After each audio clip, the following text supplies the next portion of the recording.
Vidéo numéro 85, sortir du cadre. Bonjour. Cette vidéo s'inscrit évidemment dans la ligne directrice de cette chaîne, qui consiste avant tout à identifier des méthodes d'échappement pour éviter les impasses en sciences. Einstein a écrit: Nous ne pouvons pas résoudre les problèmes avec les méthodes utilisées pour les créer. C'est peut-être la raison pour laquelle le problème de la masse manquante n'est toujours pas résolu après 90 ans. Sans effort d'imagination, comment peut-on espérer résoudre quoi que ce soit? D'un autre côté, Jean Piaget nous a expliqué comment l'intelligence des enfants se développe, non pas en continu, mais par une succession de ruptures d'équilibre provoquant à chaque fois un élargissement du cadre. Pourquoi la même chose ne se produirait-elle pas au niveau de la collectivité humaine dans son ensemble? Cela devient une évidence lorsqu'on regarde l'évolution de la science et de la technologie. Les exemples ne manquent pas de situations où sortir du cadre a conduit à des progrès majeurs pour l'humanité, en commençant peut-être par la révolution copernicienne en astronomie. En mathématiques, l'introduction des nombres irrationnels, puis des nombres négatifs, et enfin des nombres complexes, a permis des progrès très importants qui allaient bien au-delà des questions d'algèbre motivant leur introduction. La découverte des ondes radio a complètement changé notre conception du monde et permis un essor technologique qui continue jusqu'à aujourd'hui. L'introduction du courant alternatif par Nikola Tesla a été l'un des facteurs de progrès les plus importants de l'histoire, alors que peu de gens voulaient y croire au départ. L'aventure spatiale, qui aurait pu sembler un peu inutile dans un premier temps, a également provoqué l'apparition de technologies inattendues, telles que les couvertures de survie et les produits lyophilisés.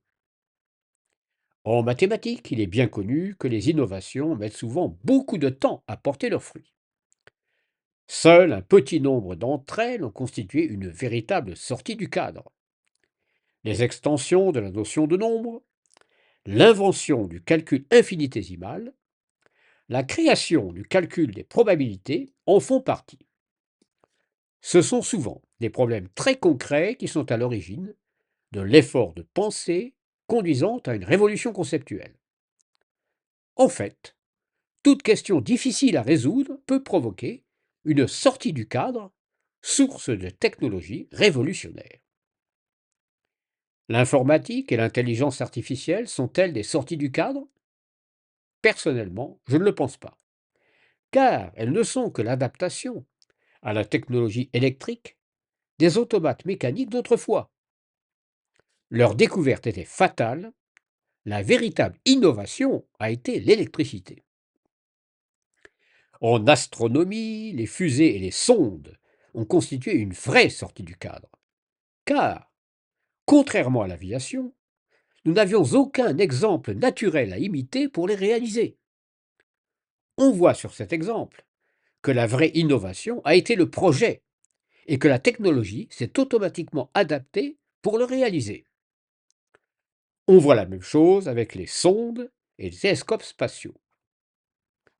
Pour résumer, ce dont l'humanité a besoin à présent, c'est de projets fous partant de questions concrètes et non d'élucubrations abstraites, et qui nous obligent à développer des techniques radicalement nouvelles.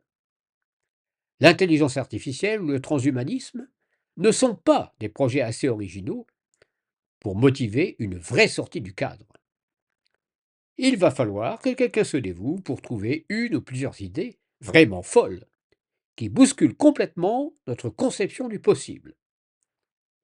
Et en réalité, si la société stagne actuellement, c'est que ce n'est pas arrivé depuis très longtemps.